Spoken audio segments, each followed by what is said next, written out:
اعوذ باللہ من الشیطان الرجیم بسم اللہ الرحمن الرحیم وصلی اللہ علی محمد وآلہ الطاہرین اللہم صلی علی محمد وآل محمد وعجل فرجہم۔ الرابع العموم نحو زید نعم الرجل فزید مبتدأ ونعم الرجل جملة فعلیة خبر والرابط بینها وبینه العموم وذلك لأن الأل في الرجل للعموم وزید فرد من افراده فدخل في العموم فحصل الربط۔ آقایون، ہماری جو بحث تھی وہ مبتدا اور خبر کے باب میں تھی۔ مختصر یہ کہ مصنف نے فرمایا کہ مبتدا کے لیے جو خبر لائی جاتی ہے وہ دو قسم کی ہوتی ہے، ایک مفرد اور ایک جملہ۔ جب جملہ خبر واقع ہو تو اس کے لیے رابط کا ہونا ضروری ہے۔ چار چیزیں ہیں جو رابط ہو سکتی ہے: ضمیر ہے، اسم اشارہ ہے، اور مبتدا لفظ کا اضافہ اور اعادہ، یعنی وہی مبتدا کیا ہے اس کا اعادہ ہوگا اور وہی مبتدا تکرار ہوگی لفظاً۔ اور چوتھی چیز جو آج ہے وہ عموم، یعنی جملے میں عمومیت ہوگی جس کی وجہ سے ربط حاصل ہو جائے گا۔ اور آج یہیں سے ہماری بحث ہے کہ چوتھی جو چیز آج پڑھیں گے، رابط کیا چیز ہے، وہ عموم ہے۔ آسان چیز ہے، ہم اس کو متن میں تھوڑا حل کر چکے، اس لیے عبارت کو ہی آج حل کرتے ہیں کہ الرابع العموم، روابط میں سے چوتھی چیز جو ہے وہ عموم ہے۔ زید یہ مبتدا ہے، نعم الرجل یہ اس کے لیے جملہ خبر واقع ہوا ہے۔ نعم افعال مدح میں سے ہے، خود اس کی ترکیب کر رہے ہیں۔ فزید مبتدا، یہاں پر جو زید ہے وہ مبتدا ہے۔ ونعم الرجل یہ نعم الرجل جو ہے جملۃ فعلیۃ، یہ جملہ فعلیہ ہے۔ خبر ہو یہ خبر ہے، خبر ہو یعنی اس زید کے لیے خبر ہے۔ ان کے درمیان کیا چیز رابط ہے جس نے زید اور نعم الرجل جو جملہ فعلیہ خبر ہے اس زید کے لیے، ان دونوں کے درمیان کیا چیز ہے جو رابط ہے، یعنی زید مبتدا اور جملہ فعلیہ جو اس کے لیے خبر واقع ہوا ہے اس کے درمیان کیا رابط ہے۔ والرابط بینہا و بینہ، رابط جو ہے بینہا یعنی اس جملہ فعلیہ و بینہ اور اس مبتدا کے درمیان وہ کیا چیز ہے۔ وذالک، وذالک سے مراد وہی رابط، وذالک لأن ال فی الرجل للعموم، فرماتے ہیں کہ وہ رابط یہ ہے کہ ال جو الرجل میں ال ہے، یعنی الف لام جو ال، یہ عموم پر دلالت کرتی ہے جو شامل ہے زید کو بھی، یعنی الرجل یہ رجولیت، مطلق رجل، اور رجولیت یہ زید بھی ایک فرد ہے، رجال کے افراد میں سے ایک فرد ہے، یعنی زید ایک معین فرد ہے رجل کا، مرد کا ایک معین فرد ہے۔ اور الرجل میں الف لام نے اس الرجل پر آ کر، یعنی رجل پر الف لام نے آ کر اس کے دائرے کو وسیع کر دیا، عموم کر دیا، اور یہ اب شامل ہو گیا اس زید کو بھی۔ یعنی جب عمومیت حاصل ہو گئی اور عمومیت نے زید کو بھی شامل کر لیا تو گویا کہ الرجل مخصوص رجل نہیں ہے بلکہ عموم رجل ہے جن میں سے ایک زید بھی ہے، تو لہٰذا زید کا اس الرجل سے نعم الرجل سے ربط حاصل ہو گیا اس عمومیت یعنی الف لام کی وجہ سے۔ یہاں پر اور کوئی چیز رابط نہیں ہے، صرف کیا ہے، عمومیت کی وجہ سے بھی ربط حاصل ہو گیا ہے۔ وذالک لأن ال، فرماتے ہیں کہ اس لیے کہ جو ال ہے فی الرجل، الرجل میں، للعموم، للعموم یعنی عموم کے لیے، وزید فرد من افرادہ، اور زید جو ہے فرد من افراد ہی، یہ اس عموم کے افراد میں سے ہے، یعنی الرجل کے افراد میں سے ہی ہے۔ فدخل فی العموم، تو پھر یہ زید بھی داخل ہے عموم میں یعنی اس الرجل میں۔ فحصل الربط، یہاں پر ربط حاصل ہو گیا۔ یہ چار چیزیں مصنف نے بیان کر دی۔ اب کیا ہے، جیسا کہ عربی میں ایک قانون ہے کہ ما من عام الا وقد خص، کہ کوئی ایسا عام قاعدہ نہیں ہے کہ جس کی تخصیص نہ لگائی جائے، اس لیے مصنف نے پہلے عام قاعدے کو بیان کیا اور اب کیا ہے اس کی تخصیص لگائیں گے اور اس سے کچھ چیزیں استثناء کریں گے۔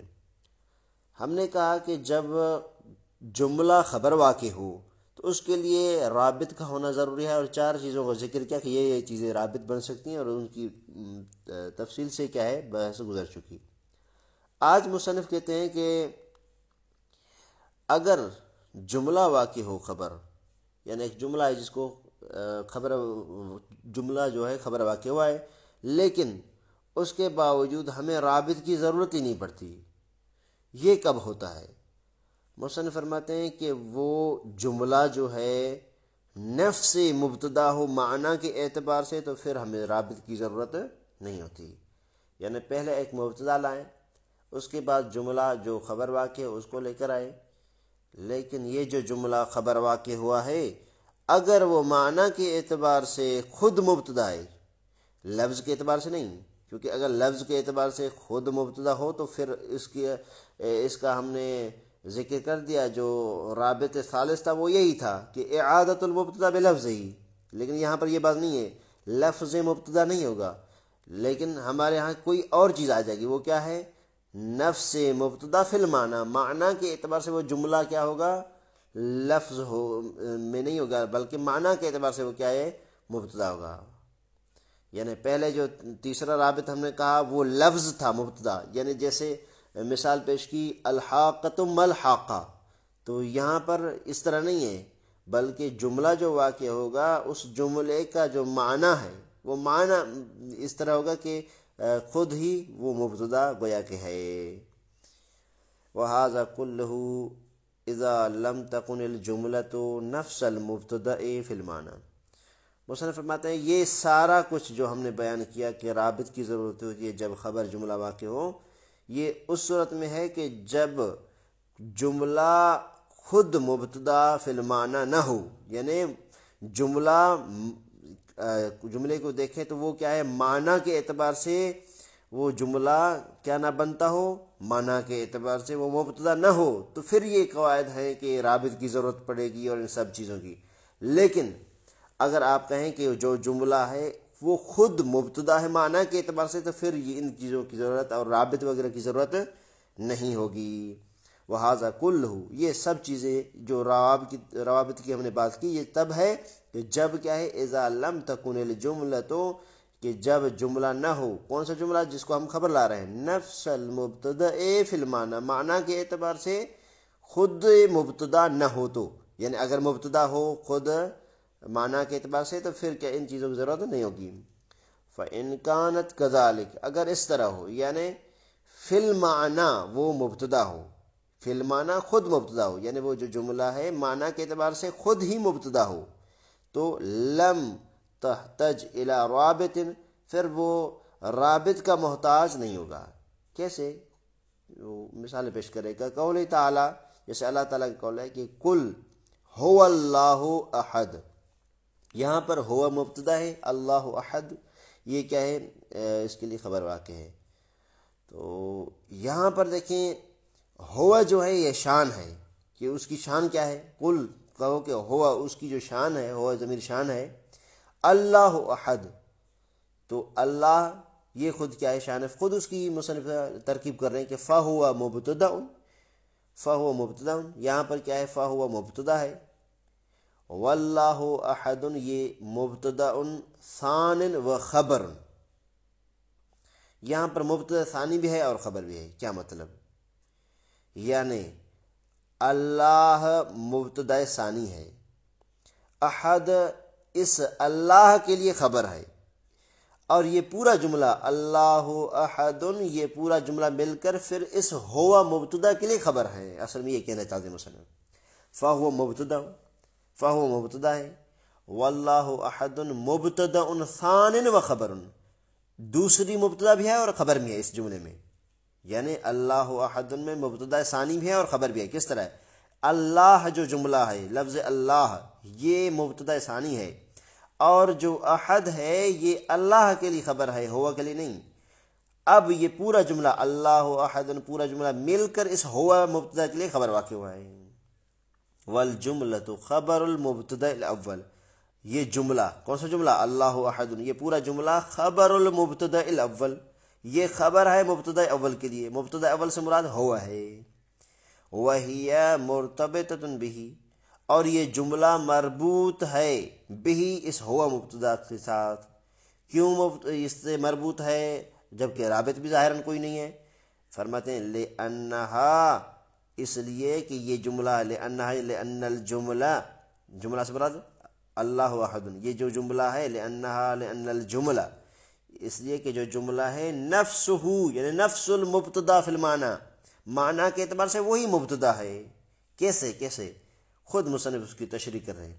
لأن ہوا، یہاں پر جو لفظ ہوا جس کو ہم مبتدا اول کہہ رہے ہیں، یہ جو ہوا ہے بے معنی شان، اس کا مطلب اس کی معنی کیا ہے؟ شان۔ اور والجملۃ ہی نفس شان، اور جملہ بھی کیا ہے؟ اس خود شان کو بیان کرنے کے لیے، تو یہ معنی کے اعتبار سے وہی مبتدا ہے۔ ایک اور مثال دے رہے، وَكَقَوْلِهِ صلی اللہ علیہ وآلہ وسلم افضل ما قلته انا والنبیون من قبلی لا الہ الا اللہ۔ رسول خدا صلی اللہ علیہ وآلہ وسلم کا ارشاد مبارک ہے کہ افضل ما قلته، افضل چیز جس کو میں نے کہا ہے، قلته انا، جس کو میں نے کہا ہے، والنبیون من قبلی، اور مجھ سے پہلے والے نبیوں نے جو کہا ہے، وہ افضل چیز کیا ہے؟ لا الہ الا اللہ۔ تو یہاں پر افضل ما یہ مبتدا، اور لا الہ الا اللہ یہ کیا ہے؟ خبر ہے۔ تو یہ لا الہ الا اللہ وہی افضل ما ہے، یعنی اب دیکھیں افضل ما، وہ افضل چیز، یعنی سب سے زیادہ جو افضل چیز جس کو نبی نے کہا ہے وہ کیا ہے؟ لا الہ الا اللہ ہے، اور افضل کیا ہے؟ وہی لا الہ الا اللہ ہے۔ اس پر مثال پر تھوڑی تطبیق میں غور کریں کہ افضل ما مبتدا ہے، یہ افضل ما کو ہی کیا ہے؟ رسول خدا نے کہا ہے، اور بعض دوسرے نبیوں نے کہا ہے، یعنی سب نبیوں نے کہا ہے جو رسول خدا سے پہلے تھے۔ تو یہ کیا ہے؟ لا الہ الا اللہ، یہ وہی افضل ما ہے، کوئی الگ چیز نہیں ہے۔ تو یہاں پر افضل ما مبتدا اور لا الہ الا اللہ خبر ہے، اور لا الہ الا اللہ وہی افضل ما ہے جس کو رسول خدا نے اور باقی نبیوں نے کہا ہے۔ تو معنی کے اعتبار سے لا الہ الا اللہ وہی افضل ما ہے۔ جب معنی کے اعتبار سے افضل ما ہے، یعنی معنی کے اعتبار سے مبتدا ہے، جب معنی کے اعتبار سے مبتدا ہے تو رابط کی ضرورت ہی نہیں ہے۔ یہاں تک یہ بات ختم ہو گئی۔ اب کیا ہے، کچھ دروس پیچھے جائیں تو ایک مصنف نے اشارہ کیا تھا، آج اس کو تھوڑا سا بیان کریں گے۔ وہ اشارہ کس چیز کا تھا؟ مصنف نے کہا کہ خبر کبھی کبھار جملہ اسمیہ ہوگی، جملہ فعلیہ ہوگی، اور کبھی کبھار تو شبہ جملہ ہوگی، یعنی جملہ فعلیہ خبریہ وغیرہ نہیں، شبہ جملہ۔ شبہ جملہ سے وہاں پر جو مراد مصنف نے بتائی تھی، آج اس کو بیان کر رہے ہیں۔ شبہ جملہ سے مراد ہے یا تو وہ ظرف اور مظروف واقع ہو، یا جار مجرور مل کر خبر واقع ہو۔ پھر اس کے لیے شرط ہے کہ جب مبتدا پہلے ہو اور اس کے بعد جو شبہ جملہ خبر واقع ہو، چاہے وہ جار مجرور ہو یا ظرف مظروف ہو، دونوں صورتوں میں ہم نے کہا تھا کہ ظرف مظروف یا جار مجرور ہونے کی صورت میں اس کے لیے متعلق کا ہونا ضروری ہے، یعنی جس چیز سے یہ ظرف اور جار مجرور تعلق رکھتے ہیں اس چیز کا ہونا ضروری ہے۔ پھر وہ چیز مستقر ہو یا استقر ہو۔ بعض نحویوں کا نظریہ ہے کہ مستقر ہونا چاہیے، اور بعض کہتے ہیں کہ استقر ہونا چاہیے۔ اور وہ کون ہے جو کہتے ہیں کہ مستقر ہونا چاہیے؟ وہ بصرین ہیں، یعنی اکثر بصرین کا نظریہ یہی ہے کہ جو چیز مستقر ہونا چاہیے، یعنی جو چیز محذوف ہو، یا اس طرح کہیں کہ جو چیز متعلق ہو کس کا؟ اس ظرف مظروف اور جار مجرور کا، وہ مستقر ہونا چاہیے۔ کیوں؟ ان کے پاس دلیل ہے۔ وہ کہتے ہیں کہ دلیل ہماری یہ ہے کہ جو محذوف ہے وہ خبر ہے حقیقت میں، اور اصل جو خبر میں اسم ہونا ہے، مفرد اسم ہونا ہے، تو لہٰذا ہم اس لیے کریں گے مستقر ہونا چاہیے۔ اب دوسرے نحوین آ گئے جن میں سے اخفش ہے، فارسی ہے، زمخشری ہے، یا دوسرے جو نحوی ان کے ساتھ ہیں، وہ کہتے ہیں کہ نہیں، مستقر محذوف نہیں ہونا چاہیے، استقرہ ہونا چاہیے۔ وجہ کیا ہے؟ ان کی دلیل کیا ہے؟ کہتے ہیں کہ اس لیے کہ ہمارا نظریہ یہ ہے کہ یہ جو ظرف منصوب ہوتا ہے اس عامل کی وجہ سے منصوب ہوتا ہے، ٹھیک ہے، جب عامل کی وجہ سے، تو عامل اصل میں فعل ہوتا ہے، اسم نہیں ہوتا، تو لہٰذا فعل ہونا چاہیے استقر۔ اللہ کل حال اس کا تھوڑا سا خلاصہ کریں، پھر عبارت کی تطبیق کرتے ہیں۔ خلاصہ اس طرح ہوا، مصنف کہنا چاہتے ہیں کہ یہاں پر ہمیں دو نظریے ملتے ہیں۔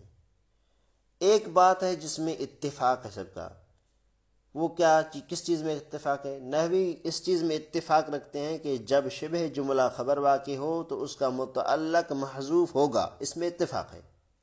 تقریباً سارے نحوی کہتے ہیں کہ ہاں ٹھیک ہے، یہ بات درست ہے۔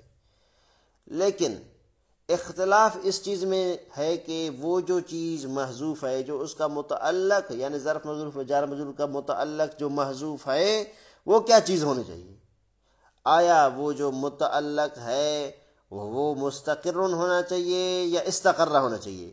اگر مستقر ہونا چاہیے تو بصریوں کی بات درست ہے، یعنی بصرے والوں کی بات کب درست ہوگی؟ جب مستقر کو محذوف مانیں گے۔ اور اگر آپ کہیں کہ نہیں مستقر نہیں بلکہ استقر ہے، تو پھر بصرے والوں کی بات درست نہیں ہوگی۔ لیکن ہر ایک کے پاس اپنی دلیل ہے، آپ جس کی دلیل کو قوی سمجھیں اس پر عمل کر سکتے ہیں اور کہیں کہ یہ بات ان کی درست ہے۔ علی کل حال الخبر الواقع ظرفا او جارا و مجرورا، ظرف جو ہے یعنی خبر واقع ہوگا کون؟ ظرف مظروف یا جار مجرور۔ و ظرفا منصوبا، بعض کتب میں شاید یہ عبارت نہ ہو جو ابھی ہم متن پڑھ رہے ہیں۔ و ظرفا منصوبا، ظرف منصوب ہوگا یعنی خبر واقع ہوگی کیا؟ ظرف منصوب۔ والرکب اسفل منکم، والرکب مبتدا، قرآن کی آیت ہے، اسفل یہ کیا ہے؟ ظرف، یہ خبر واقع ہوا ہے۔ اچھا، وجارا و مجرورا، یا جار مجرور ہوگا کہ الحمد للہ، الحمد مبتدا، للہ اس کے لیے خبر۔ وتعلقہما، ان دونوں کا تعلق ہوگا، کن دونوں کا؟ یعنی ظرف مظروف اور جار مجرور ان دونوں کا تعلق ہوگا بمستقر او استقر، محذوفین، یعنی مستقر ان سے اگر ہو تو پھر بصرے والوں کی بات درست ہوگی، اور استقرا سے تو غیر بصرہ والے جو اخفش وغیرہ ہے۔ البتہ محذوفین میں دونوں اتفاق کرتے ہیں کہ ہاں یہ متعلق جو ہے ظرف مظروف اور جار مجرور کا وہ محذوف ہونا چاہیے، اس میں اتفاق ہے۔ شرح میں کیا فرماتے ہیں؟ اے وَيَقَعُ الْخَبَرُ ظَرْفًا مَنْصُوبًا، خبر واقع ہوگی ظرف منصوب۔ ظرف منصوب کیسے؟ کہ قولی تعالی والرکب اسفل، یہاں پر دیکھیں اسفل، یہ کیا ہے؟ رکب و مبتدا، جس طرح اوپر متن میں اس کی ترکیب کی، اسفل ہے اس کے لیے خبر واقع ہوا ہے ظرف۔ وجارا و مجرورا، جار مجرور، الحمد للہ رب العالمین۔ وہما حینئذ متعلقان بمحذوف وجوبا تقدیرہ مستقر او استقر۔ وہما، یہ دونوں، کون دونوں؟ یعنی ظرف پہلی مثال میں اور جار مجرور دوسری مثال میں، یہ دونوں وہما یعنی ظرف مظروف اور جار مجرور، حینئذ اس صورت میں، کس صورت میں؟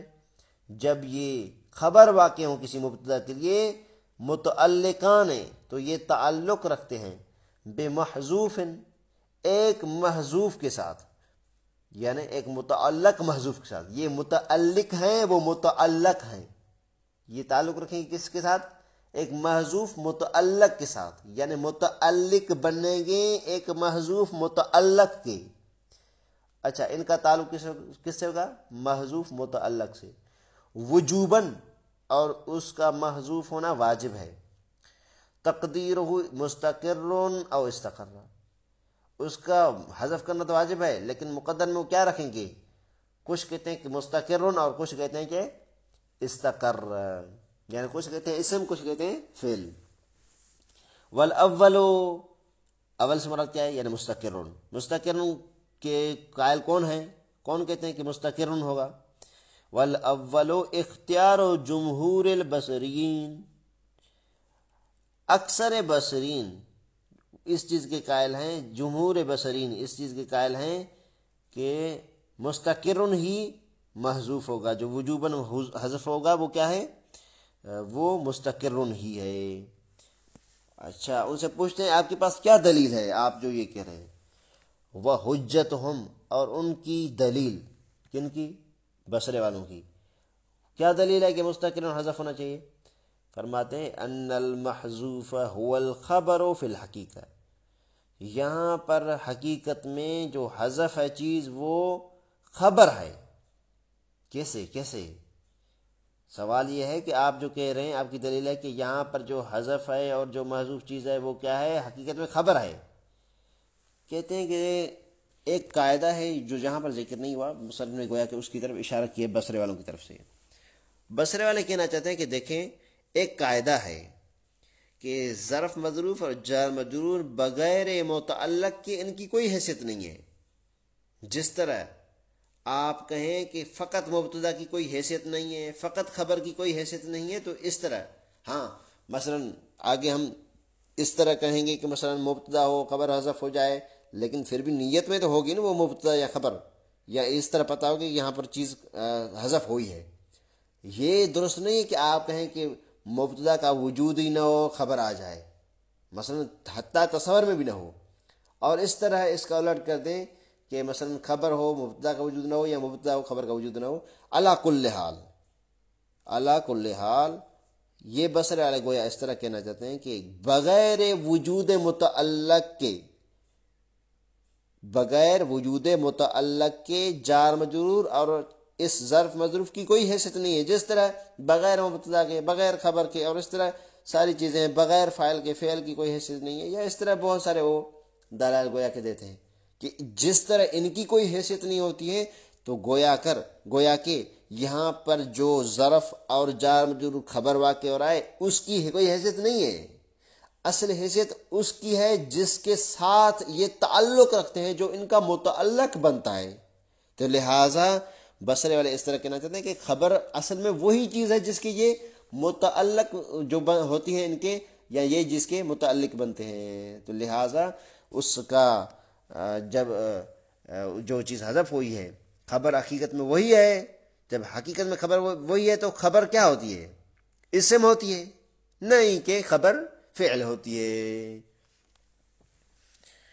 اچھا، وحجتوں ان کی جو دلیل ہے ان المحذوف، محذوف جو چیز ہے یہاں پر یعنی جو متعلق بنے ان کے لیے، ظرف مظروف و جار مجرور کے لیے، هو الخبر، وہ خبر ہے، فی الحقیقت حقیقت میں، ٹھیک۔ والاصل فی الخبر، کوئی کہے کہ بھائی خبر ہے تو کیا ہوا؟ خبر فعل بھی ہو سکتی ہے، یعنی کس طرح فعل ہو سکتی ہے؟ جملہ کوئی فعلیہ ہو، اپنے فعل اور فاعل کے ساتھ مل کے کیا ہے؟ خبر واقع ہو سکتا ہے۔ فرماتے ہیں ہاں آپ کی بات درست ہے، لیکن والاصل، جو اصل ہے فی الخبر، خبر میں وہ کیا ہے؟ ان یکون اسما مفردا، کہ وہ اسم مفرد ہو، نہیں کہ جملہ ہو۔ اصل یہ ہے، ہاں جملہ واقع ہو سکتا ہے، ہم نے ابھی مثالیں دی ہیں ساری، لیکن اصل کیا ہے؟ وہ اسم مفرد ہونا ہے۔ جب اصل ہمارے پاس ہے تو کسی فرع کی طرف جانے کی ضرورت نہیں ہے۔ یہ تھا بصرے والوں کا نظریہ۔ وثانی، اور دوسرا نظریہ جو ہے اختیار الاخفش والفارسی والزمخشری، دوسرا نظریہ اخفش، فارسی اور زمخشری کا۔ دوسرے سے مراد کیا ہے؟ دوسرے سے مراد یعنی استقرہ کو محذوف کیا جائے، فعل کو محذوف کیا جائے، اس کو کیا ہے ان کے لیے متعلق بنایا جائے۔ وحجتہم، ان کے پاس جو دلیل ہے وہ کیا ہے؟ یعنی اخفش وغیرہ والوں کے پاس کیا دلیل ہے کہ وہ کہتے ہیں کہ یہاں پر محذوف فعل ہونا چاہیے؟ وجہ ہوا حجتہم، ان کی دلیل یعنی ان کی دلیل کہ یہاں پر فعل محذوف ہونا چاہیے، فعل نہ ان کے اسم۔ ان المحذوف عامل النصب، کہ یہاں پر جو چیز حذف ہے وہ نصب کا عمل کرنے والی چیز حذف ہے، یعنی جو چیز حذف ہے وہ نصب کا عمل کرنے والی چیز حذف ہے، یعنی ایسا عامل ہے کہ جو نصب دیتا ہے۔ فی لفظ ظرف کے لفظ میں، وہ محل الجار والمجرور، اور جار مجرور کے محل میں اور تقدیر میں۔ یعنی کس طرح؟ یعنی وہ جو مقدر میں ہے وہ اس خبر کو جو ظرف واقع ہو یا جار مجرور، اگر ظرف ہو تو ظرف کے لفظ پر ہی نصب آئے گا، جس طرح اسفلا، اسفلا جیسے منصوبہ ہے، ٹھیک ہے، وہ کیا ہے محذوف جو عامل نصب ہے، یعنی وہ جو محذوف ہے وہ ایسا عامل ہے کہ جو نصب دینے والا ہے، لیکن نصب کس طرح دے گا؟ اگر جو جملہ یا یہ کہیں کہ شبہ جملہ ظرف اور جار مجرور، جو شبہ جملہ اور ظرف اور جار مجرور خبر واقع ہو رہا ہے، اگر وہ ظرف ہے تو پھر وہ نصب آپ کو دکھائی دے گی اور کیا ہے لفظاً موجود ہوگی، لیکن اگر جار مجرور ہے تو ظاہراً تو ہمیں نصب نظر نہیں آئے گی، لیکن اس کے محل میں گویا کہ وہ محلاً منصوب ہو جائے گی خبر، اس طرح۔ وہ حجتہم، ان کی دلیل کیا ہے کہ ان المحذوف جو چیز محذوف ہے یہاں پر عامل النصب، وہ کیا ہے نصب کا عامل ہے، فی لفظ ظرف،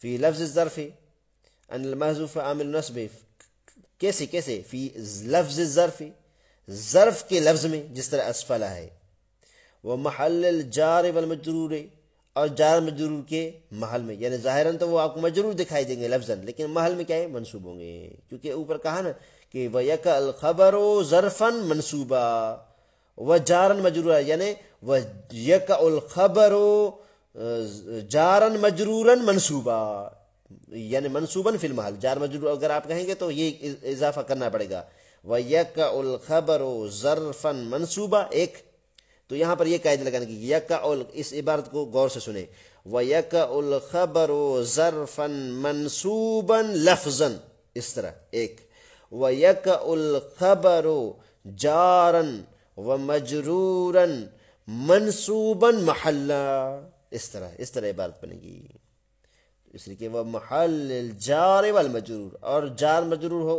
کیا ہے منصوب ہوگا محلاً، کیونکہ ظاہراً اور لفظاً اس پر کوئی نصب وغیرہ تو نہیں آ سکتی۔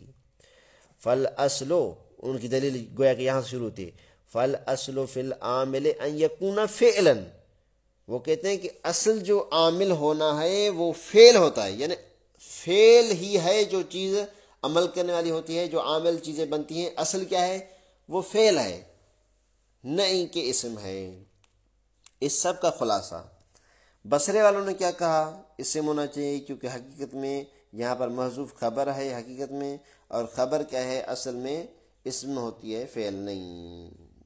اچھا، پھر اخفش والوں نے کیا کہا کہ یہاں پر جو حاذف ہے وہ عامل نصب ہے، اور عامل اصل میں کون ہوتا ہے؟ فعل ہوتا ہے، اسم نہیں ہوتا ہے اصل میں، ویسے اسم بھی عامل ہو سکتا ہے، ایسا نہیں ہے، ٹھیک ہے۔